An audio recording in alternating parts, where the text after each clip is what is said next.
नमस्कार. लग्नानंतर होईलच प्रेम या मालिकेच्या आजच्या भागामध्ये मी तुम्हा सर्वांचे अगदी मनःपूर्वक स्वागत करते. आजच्या भागामध्ये आपल्याला पाहायला मिळतं, जीवा नंदिनीचे पाय चेपून देत म्हणू लागतो, आयुष्यात दोन मार्ग असतात. पहिला मार्ग हा सोपा असतो, पण तो मार्ग पुढे जाऊन तुम्हाला कुठेच घेऊन जात नाही. पण दुसरा मार्ग कठीण खडतड असतो, पण तोच मार्ग तुम्हाला शेवटपर्यंत अगदी योग्य दिशेने घेऊन जातो. आणि मला सुद्धा तुझ्यासोबत खूप लांबपर्यंत जायचं आहे, खूप आयुष्य जगायचं आहे. तुझ्यासोबत ॲडव्हेंचर स्पोर्ट्स खेळायचे आहेत. आकाशात, पाण्याखाली, ॲमेझॉनच्या हिरव्यागार जंगलात, सोनेरी वाळवंटात, राखाडी धुक्यात आणि तुझ्या आवडत्या कोकणातील धुवाधार पावसात तुझा हात धरून फिरायचं आहे. तुझा हात धरून खूप आठवणी आयुष्यभरासाठी साठवायच्या आहेत. परंतु हे करत असताना आपल्या दोघांपैकी कुणीही तब्येतीमुळे मागे राहायला नको आहे आणि मी तुला कधीच मागे राहू देणार नाही. खरं तर नंदिनी, मला तुझ्यासोबत हेल्दी म्हातारं व्हायचं आहे. छान म्हातारपण एन्जॉय करायचं आहे. म्हातारपणी आपण एका बागेत जाऊन बसू, त्या म्हातारपणी आपण एका खुर्चीवर बसलेली असू आणि तेव्हाच या गोड आठवणी आपल्यासोबत असतील. या आठवणी आपल्या लक्षात राहतील आणि आपण त्या गोड आठवणी कायम आपल्यासोबत ठेवू. आणि मला सांग, चांगल्या मार्गाने वजन कमी करणं हे सुद्धा एक प्रकारचं प्रेमच आहे ना? आपल्या पार्टनरवर असणारं प्रेम. आणि ते मी करतोय आणि ते करण्यासाठी मी वाटेल ते करेन. आणि तिला तर माहीतच आहे, शहाणपणाने जग जिंकता येते, पण प्रेमाच्या दुनियेत वेडेपणाच लागतो. असं म्हणत आता जीवा नंदिनीकडे पाहतो, तिच्या डोक्यावर किस करतो आणि म्हणतो, गुड नाईट चकाचक बाई. नंदिनी मात्र शांत झोपी गेलेली असते. ती खूप दमलेली असते आणि या दमलेल्या नंदिनीकडे पाहून जीवालाही खूप वाईट वाटत असतं. परंतु नंदिनीच्या उज्ज्वल भविष्यासाठी जीवाचे हे सगळे प्रयत्न चालू असतात. तर दुसरीकडे पाहायला मिळतं की आता काव्या रूममध्ये येते तर तिथे पार्थ नसतो. काव्या म्हणते, हे कुठे गेलेत देशमुख? परंतु त्याचवेळी पार्थ काव्याच्या मागून येतो, तिच्या डोळ्यावर हात ठेवतो, तिचे डोळे बंद करतो. तर काव्या मात्र पार्थला ओळखते आणि म्हणू लागते, देशमुख, माझाच परफ्यूम हाताला लावलाय आणि माझेच डोळे बंद करताय का? मी बरोबर ओळखला आहे, तुम्हीच आहात. तर पार्थ म्हणतो की हो, सरप्राईज आहे तुमच्यासाठी. तर काव्या म्हणते, सरप्राईज? तर पार्थ म्हणतो, हो, सरप्राईज. असं म्हणत पार्थने आणलेला सरप्राईज तो काव्याला दाखवतो. काव्याची फेवरेट असणारी रेड वेल्वेट पेस्ट्रीज आता पार्थने आणलेली असते. काव्या म्हणते, रेड वेल्वेट पेस्ट्रीज आणि ती आत्ता तर पार्थ म्हणतो की हो, आज तुम्ही खरंच कमाल केली आहे. एवढी छान गाडी चालवली, मग त्याचं सेलिब्रेशन नको का व्हायला? आता मात्र काव्याला भरून येतं. काव्या म्हणू लागते, देशमुख, खरंच किती तुम्ही छोट्या छोट्या गोष्टी सेलिब्रेट करता, छोट्या छोट्या गोष्टी तुम्ही लक्षात ठेवता. पण देशमुख, खरंच सांगू का, ही बेस्ट किंवा माझं जिंकणं हे माझं एकटीचं नाहीये, तर ते आपल्या दोघांचं आहे. कारण तुमच्या सपोर्टशिवाय मी काहीच करू शकले नसते. पार्थ, ॲक्च्युली ही पेस्ट्री तुम्हीच प्रिझर्व्ह करता. तर पार्थ म्हणतो, हो. तर काव्या म्हणते, हो, कारण प्रत्येकजण असं म्हणतात की प्रत्येक यशस्वी पुरुषाच्या मागे एक स्त्री उभी असते, पण या यशस्वी स्त्रीच्या मागे तिचा हा खंबीर नवरा आहे. थोडा जुगाडू आहे, परंतु अशक्य गोष्टी अगदी बरोबर तो मला करायला लावतो आणि त्या माझ्याकडून करवूनही घेतो. त्यामुळे या पेस्ट्रीचा पहिला घास तुम्ही डिझर्व्ह करता देशमुख. असं म्हणत आता काव्या स्वतःच्या हातानेच पार्थला पहिला घास खाऊ घालते. आता पार्थ काव्याला पेस्ट्री भरवतो, तर त्यानंतर काव्या पार्थला घट्ट मिठी मारते, त्याच्या खांद्यावर डोकं ठेवते आणि त्याच्याकडे पाहत असते. पार्थ म्हणतो, काय झालंय? तर काव्या म्हणते, हे दिवस मी खरंच खूप एन्जॉय करतेय पार्थ, खूप भारी वाटतायत हे क्षण. पार्थ म्हणतो, हो. तर काव्या म्हणते, हो ना. तर पार्थ काव्याला म्हणतो, खरं तर हे आयुष्य तुम्हीच डिझर्व्ह करता काव्या. तर पार्थ काव्याला म्हणतो, कधी कधी मला असं वाटतं ना की कधी एकदा रात्र होते. तर काव्या पार्थला म्हणते, काय हे देशमुख, तुम्ही फक्त हाच विचार करता का? तर पार्थ म्हणतो, असं नाही, पण रात्री आपल्याला आपल्या जगात शिरता येतं. मला पण आपली ही काव्यार्थची रूम आणि माझी ही काव्यार्थचं अगदी बालिशपणा खरंच खूप आवडतो. असं म्हणत पार्थ काव्याकडे पाहत तिचं कौतुक करत असतो. तर काव्या पार्थला म्हणते, अगदी खरं आहे. इथे कसं असतं ना, म्हणजे एकमेकांना आपली कुठलीच गोष्ट सांगायची गरज पडत नाही. पार्थ काव्याला म्हणतो, ॲक्च्युली म्हणजे इथे कसं असतं ना, आपण आपले सगळी मुखवटे काढून आपल्याला मनाप्रमाणे वागता येतं, मनाप्रमाणे बोलता येतं. मी तर म्हणतो की प्रत्येक नवरा बायकोने रोज अशी आपली खाजगी प्रायव्हेट अशी वेळ काढलीच पाहिजे.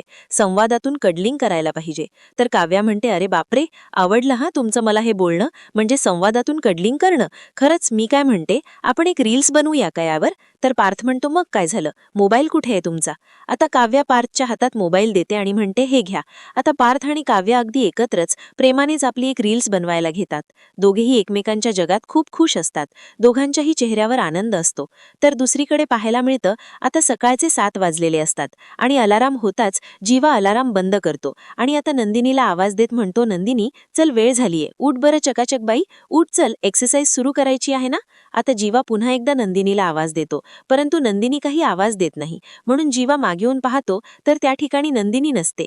जीवा म्हणतो, अरे ही चकाचक बाई गेली कुठे, असं म्हणत जीवा आता बाहेर येतो. आता बाहेरचं दृश्य पाहून इथे मात्र जीवाच्या डोळ्यांवरच विश्वास बसत नसतो. कारण जीवा उठवण्याच्या अगोदरच आता नंदिनीने एक्सरसाइज करायला सुरुवात केलेली असते. आता नंदिनीकडे पाहून जीवा तर डोळे चोळतो आणि पुन्हा एकदा पाहतो की खरंच ही नंदिनी आहे का.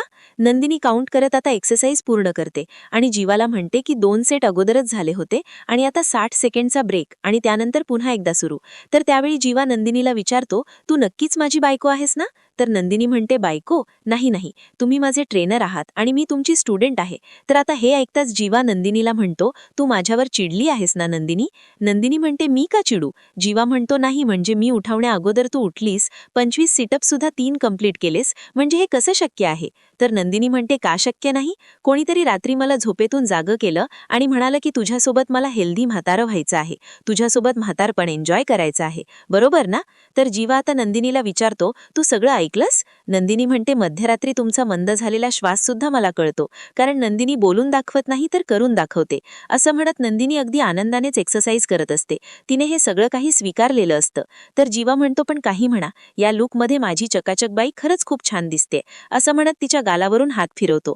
नंदिनी म्हणते, काय चाललंय, तुम्ही माझे ट्रेनर आहात आणि मी तुमची स्टुडंट, आणि तरी सुद्धा तुम्ही असे वागताय का. सांगू का मी माझ्या नवऱ्याला. तर त्याच वेळी त्या ठिकाणी काव्या आणि पार्थ येतात. काव्या तर नंदिनीकडे पाहून एवढी खुश होते आणि म्हणते, ताई अगं किती भारी दिसतीयस तू. नंदिनी म्हणते, काहीही काय. काव्या म्हणते, अगं मी पहिल्यांदा तुला या लुकमध्ये बघतीये. तर पार्थही नंदिनीचं कौतुक करत म्हणतो, हो नंदिनी, खरंच तुम्ही खूप छान दिसताय, म्हणजे कसं आहे ना, वेगळं काहीतरी, आणि तुम्हाला ते छानही दिसतंय. तर जीवा म्हणतो, हो ना, मग काय, बायको कुणाची आहे. तर पार्थ म्हणतो, तुझं काय रे मध्ये, माहिती अख्ख्या जगाला किती तुझीच बायको आहे. बरं चला तुमचं चालू द्यात, आम्ही जातो लॉंग ड्राईव्हला. जीवा आता पार्थला चिडवत म्हणतो, अच्छा आज सकाळी. सकाळीच लाँग ड्राईव्ह. तर पार्थ म्हणतो, नंदिनी तुमच्या नवऱ्याला जरा माझं बोलणं कळालं नाहीये वाटतं. तर जीवा म्हणतो, माहितीये. तर पार्थ म्हणतो, काय माहितीये. आम्ही गाडी शिकायला जातोय, या मॅडमना गाडी शिकवायचीये. जीवा म्हणतो, कळलं मला. तर नंदिनी म्हणते, बरं ठीक आहे, पण तुम्ही जरा लवकर या, कारण आज रम्याला बघायला पाहुणे यायचे आहेत, मुलाकडची माणसं यायची आहेत. तर जीवा म्हणतो, अरे हां, खरं आज मी विसरूनच गेलो, पण हो काही आणायचं असेल तर मला सांगा, आम्ही ते सगळं काही आणून देऊ, उगाच काही कमी पडायला नको. मुलाकडच्यांना वाटलं पाहिजे, भाई काय घर आहे आणि काय खर्चे आहेत. आता काव्या म्हणते, अगदी करेक्ट. तर काव्या पुढे म्हणते, मी काय म्हणते ताई, माझा ड्रायव्हिंग क्लास लवकर संपवून मी लवकर घरी येते, मग आपण दोघींनी मिळून रम्याला तयार करायचं आहे. तर आता नंदिनी विचारते, कशाला. अगं आता ती लहान बाळ नाहीये. पार्थ म्हणतो, अगदी बरोबर बोलते नंदिनी, तुम्ही दोघेही एवढे जास्तही एक्सायटेड होऊ नका, फक्त बघण्याचा कार्यक्रम आहे, बघू आता तो विजय नक्की कोण आहे. तर दुसरीकडे पाहायला मिळतं, रम्याला पाहायला येणारे पाहुणे आता देशमुखांच्या घरी आलेले असतात. विजय मतकरी आणि त्याचे आईबाबा आता आलेले असतात. आता संपूर्ण कुटुंबियांचं देशमुख कुटुंब स्वागत करतं. तर आता इथे विक्रम म्हणू लागतात, तुम्हाला येताना ट्रॅफिकचा वगैरे काही प्रॉब्लेम तर आला नाही ना. तर विजय आणि त्याचे आईवडील म्हणतात, नाही नाही, काहीच प्रॉब्लेम आला नाही. आता आशाताई सगळ्यांसाठी नाश्ता घेऊन येतात. तर विजय म्हणू लागतो, मी रम्यासाठी थांबतो, आईबाबा तुम्ही घ्या. असं म्हणत आता सर्वजण त्यांना आग्रहाने खायला सांगतात. तर त्यानंतर आता विक्रम विजय यांची संपूर्ण चौकशी करत म्हणतात, बरं विजय, तुम्ही नक्की कोणतं काम करता, म्हणजे तुमचं काय बिझनेस आहे. तर पार्थ म्हणतो, बाबा हे आपल्याच फील्डला आहेत, त्यांची आर्किटेक्ट फर्म आहे. आता हे ऐकल्यानंतर विक्रम म्हणतात, परंतु मतकरी अँड सन्स असं कुठे मी नाव ऐकलं नाहीये. तर विजय त्यांना म्हणतो, आपल्याकडे खूप खूप शास्त्रीय आणि खूप छान गाणारे खूप मोठमोठे गायक होऊन गेले. त्यांना जर कोणी विचारलं, काय हो तुमचं गाण्यातील घराणं कोणतं, तर त्यावेळी ते असं म्हणतात की माझं घराणं हे माझ्यापासूनच सुरू होईल. अगदी माझं सुद्धा तसंच घडलं आहे. म्हणजे माझे बाबा रेल्वेत कामाला, त्यांनी मला खूप प्रोत्साहन दिलं, त्यांनी मला सपोर्ट केला, आणि म्हणूनच मी ही माझी फर्म चालू करू शकलो. खरं तर माझ्या फर्मचं नाव आहे विजयन असोसिएट्स.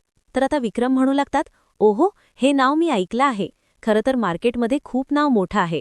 वसुताई तुला सांगतो, अगं आत्तापर्यंत आपल्या कंपनीकडून म्हणजे काही कॉन्ट्रॅक्ट्स जे गेले आहेत ना, ते विजयन असोसिएट्सकडे गेले आहेत. मला हे नाव चांगलंच माहीत आहे. तर आता विजय म्हणू लागतो, आपण कामाबद्दल आपल्या बिझनेसमध्ये बोलतच राहू, परंतु रम्या कुठे आहे. तर इकडे नंदिनी आणि काव्या रम्याला तयार करून घेऊन येतात. आता रम्या येताच विजय पाहतो आणि लगेच उठून उभा राहतो. रम्यासुद्धा विजयकडे पाहते, परंतु तिला मात्र विजयचा राग येत असतो. परंतु नाईलाजाने सगळ्यांना खरं वाटावं म्हणून ती विजयला हसून दाखवते. तर जीवा आता विजयकडे पाहतो आणि म्हणतो, विजय, इट्स ओके, तुम्ही बसा बसा. तर विजय म्हणतो, नाही नको, कारण कसं आहे ना, इतकी सुंदरदर मुलगी आपल्यासाठी तयार होऊन पायऱ्या उतरून येत असेल तर किमान आपण उभं राहून तिचं कौतुक करावं असं मला वाटतं. आता सर्वच जण विजयकडे पाहून खूप खुश होतात, कारण विजयचं हे बोलणं आणि विजयचं वागणं सगळ्यांनाच खूप आवडलेलं असतं. आता काव्या रम्याला विचारते, कसं वाटतंय हे ऐकून. तर रम्या आता लाजण्याचं आणि खुश होण्याचं नाटक करते. तर त्यानंतर रम्या आता विजयच्या आईवडिलांचे आशीर्वाद घेते. तर विक्रम पुढे म्हणतात, बरं मी काय म्हणतो, तुम्हाला जर आमच्या रम्याला काही प्रश्न विचारायचे असतील तर तुम्ही जरूर विचारू शकता. आणि बरं वसुताई, तुला सुद्धा काही प्रश्न विचारायचे असतील तर तू सुद्धा विचारू शकतेस. तर वसुआत्या म्हणतात, मला फक्त एकच विचारायचं आहे, म्हणजे आमची रम्या खूप कामसू आहे, तिला काम करायला खूप आवडतं, ती सध्या आमच्याच फील्डमध्ये आहे आणि आमच्यासोबतच काम करते. मग नाही म्हणजे तिच्या लग्नानंतर तुम्ही तिला काम करू द्याल ना, तिला काम करायची परवानगी असेल ना. तर विजयचे वडील म्हणतात, अहो परवानगी देणारे आम्ही कोण, सून जर झाली तर आम्हाला आमच्या मुलीसारखीच असेल. आता हे ऐकून सगळ्यांनाच त्यांचं ते बोलणं खूप आवडलेलं असतं. तर विजयची आई म्हणू लागतात, पण रम्याला मला एक प्रश्न विचारायचा होता. आता त्यांचं हे कठोर बोलणं ऐकून सर्वच जण घाबरतात. वसुआत्या विचारतात, काय? तर आता विजयची आई अगदी आनंदानेच म्हणते, काही नाही ग रम्या, मला फक्त इतकंच विचारायचं होतं की माझ्या मुलाला खुश ठेवशील ना, त्याला आनंदात ठेवशील ना. आता हा प्रश्न ऐकून सर्वजण हसू लागतात आणि रम्या लाजू लागते. तर त्यानंतर मिथुन काका म्हणतात, रम्या, विजय, तुम्ही एकमेकांना वेळ द्या, तुम्हाला जर एकमेकांना काही विचारायचं असेल तर विचारा, जा तुम्ही वरती जा. असं म्हणत आता रम्याला मिथुन काका विजयला तिच्या रूममध्ये घेऊन जायला सांगत असतात. तर रम्या सगळ्यांकडे पाहते. तर जीवा म्हणतो, काका अगदी करेक्ट बोलतोय, तुम्ही जा ना, तुम्ही रूममध्ये जाऊन बोलू शकता, काहीच हरकत नाही. तर नंदिनी म्हणते, तो वेळ काय रम्या विजयला देतच असते, कारण ती फोनवर बोलतच असते. तर काव्या म्हणते, रम्या, मी काय म्हणते, आमची रूम इथेच आहे ना खाली, मग तुम्ही इथेच बसून बोला, चला मी तुम्हाला आमच्या रूममध्ये घेऊन जाते. असं म्हणत काव्या स्वतःहून रम्या आणि विजयला त्यांच्या रूममध्ये घेऊन जात असते. तर मान्यताई विक्रमला म्हणतात, खरंच छान वाटतंय ना दोघंही एकत्र. तर विक्रम म्हणतात, हो, खरंच खूप छान वाटतायत. तर आता नंदिनी पार्थला विचारते, पार्थ, तुम्हाला काय वाटतंय? तर पार्थ म्हणतो, बाहेर आल्यावरच कळेल. आता रम्या आणि विजय रूममध्ये येताच रम्याच्या समोर पार्थ आणि काव्याचा फोटो असतो. तो पाहून रम्याचा राग अनावर होतो, ती खूप चिडलेली असते. परंतु ज्यावेळी विजय तिला भानावर आणतो त्यावेळी ती रिलॅक्स होते. तर आता विजय रम्याचं कौतुक करत म्हणतो, मिसेस मतकरी, खरंच खूप छान दिसताय. तर रम्या म्हणते, थँक्यू, पण खरं तर आपल्याला असं आतमध्ये येऊन म्हणजे रूममध्ये येऊन बोलायची काही गरज नव्हती असं मला वाटतंय, आणि मला तर तुझं उत्तर माहीतच आहे. तर विजय म्हणतो, हो, असंच उत्तर आहे ना आपलं. तर आता रम्या म्हणते, पण मी तुला घातलेली अट तुला माहीत आहे ना, म्हणजे तुझ्या लक्षात आहे ना, म्हणजे आता आपण लगेच लग्न नको करायला, म्हणजे साखरपुडा करून घेऊयात आपण, म्हणजे पुढचे 7-8 महिने तरी लग्न नको. तर आता रम्याला विजय विचारतो, शॉर आहेस ना तू? तर रम्या म्हणते की हो, मी शॉर आहे. कसे ना, माझे घरचे घाई करतील की आत्ताच लग्न वगैरे, परंतु मला थोडा वेळ हवाय तुझ्यासोबत घालवण्यासाठी, म्हणजे तुला जाणून घेण्यासाठी, तुझ्यासोबत खूप फिरायचंय, तुझ्यासोबत शॉपिंग करायची आहे आणि त्याच्यासाठी मला वेळ हवाय. असं म्हणत रम्या आपल्या प्रेमाच्या जाळ्यात विजयला ओढत असते. रम्या पुढे म्हणते, चौपाटीवर बसून गप्पा मारायच्या आहेत आणि खूप काही असं. आता मात्र विजय खुश होतो. रम्या विजयला म्हणते, म्हणजे लग्नानंतर प्रेम होईलच, परंतु त्याआधीची जी ओढ असते ना, ती मला अनुभवायची आहे. सो मतकरी, मिसेस मतकरींना आजच्या या स्पेशल दिवसाचं हे गिफ्ट मिळेल ना? तर विजय म्हणतो, हो, काहीच हरकत नाही. रम्या म्हणते, हो, पण सगळ्यांना सांगताना? विजय म्हणतो, सगळ्यांना सांगताना मी सगळ्यांना सांगतोय असं सांगायला हवं, राईट? म्हणजे ही माझी इच्छा आहे असं सगळ्यांना वाटायला हवं. रम्या म्हणते, हो, अगदी खरं आहे. आता दोघेही हातमिळवणी करतात. त्याचवेळी काव्या त्या ठिकाणी आलेली असते आणि काव्याला पाहताच रम्या मनाशीच म्हणते, हिने काही ऐकलं तर नसावं ना? तर काव्या म्हणते, अरे काय, सगळ्या गप्पा आजच करणार आहात ना? काय चाललंय तुमचं? असू देत, तुम्हाला जर अजून गप्पा करायच्या असतील तर मग तुम्ही फोनवर करू शकता, बाहेर येताय ना तुम्ही? तर आता रम्या लाजू लागते. तर आता काव्या विजयला म्हणते, बरं जिजू, तुम्हाला एक विचारायचंय, आमची रम्या तुम्हाला आवडली आहे ना? तर आता विजय काही बोलण्या अगोदरच रम्या म्हणू लागते, चला आपण बाहेर जाऊ. तसं म्हणत ती विजयला बाहेर घेऊन येते. आता विजय आणि रम्या बाहेर येताच विक्रम म्हणतात की झाल्या का गप्पा, काही ठरलं की नाही? तर मालिनीताई म्हणतात, हो रम्या, काय मग ठरलं की नाही? एकमेकांना पसंत आहात ना? रम्या, विजय पसंत आहे ना तुला? आवडले की नाही मुलगा? आता मात्र रम्या शांतच होते. ती विजयकडे पाहते. तिला काय बोलावं काहीच कळत नसतं. आता रम्या थोडी लाजून दाखवते. तर जीवा म्हणू लागतो, लाजली म्हणजे फसली. ज्या अर्थी आई तुझ्या प्रश्नाचं उत्तर तिला लाजून दाखवतीये, लाजतीये, याचा अर्थ तुझ्या प्रश्नाचं उत्तर मिळालं. आता असं म्हणत सर्वजण टाळ्या वाजवतात, रम्याचं कौतुक करतात. तर विजयची आई आता विजयला म्हणते, काय मग विजय, तयार आहेस ना लग्नाला? रम्या तुला आवडली आहे ना, करूयात की नको? रम्याला मतकरींची सून. तर विक्रम म्हणतात, अरे वा, म्हणजे दोघेही एकमेकांना पसंत आहेत. तर नंदिनी म्हणते, मग तर कामच झालं. आता गुरुजींशी बोलून आपण लवकरच लग्नाचा आणि साखरपुड्याचा मुहूर्तही काढू शकतो. तर आता मात्र रम्याला धक्काच बसतो. तर विजय म्हणतो, नाही, म्हणजे मुहूर्त काढायला काहीच हरकत नाही, पण मला रम्या पसंत आहे, पण तरीसुद्धा माझी एक अट आहे. आता मात्र सर्वजण विजयकडे पाहू लागतात. तर येणाऱ्या पुढील भागामध्ये आपल्याला पाहायला मिळतं, पसू आता रम्याला म्हणतात, रम्या, विजय मत.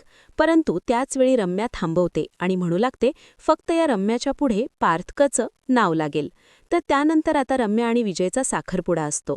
आता विजय रम्याच्या हातात अंगठी घालतो. त्याचवेळी नंदिनीला त्रास होत असतो. तिला उलट्या झाल्यासारख्या वाटतात आणि म्हणूनच सर्वजण म्हणतात, नंदिनी, काही होतंय का? आता नंदिनी तिथून निघून जाते. तर रम्या संधीचा फायदा घेत म्हणते, तिला बरं वाटत नाहीये, ती खाली येईपर्यंत आपण थांबूयात का? तर आता पार्थ म्हणतो, त्याची काही गरज नाहीये. तर आता हे ऐकताच विजय पार्थला म्हणतो, तिच्यापेक्षा तुलाच काही झाल्यासारखं वाटतंय. तर आता काव्या पार्थ आणि विजयकडे पाहते. आता या सगळ्यांच्या रम्याचं हे कारस्थान लक्षात येईल का, हे पाहणं अतिशय रंजक ठरणार आहे. मित्रांनो, अशाच मालिकांचे नवनवीन अपडेट पाहण्यासाठी चॅनलला नक्कीच सबस्क्राईब करा.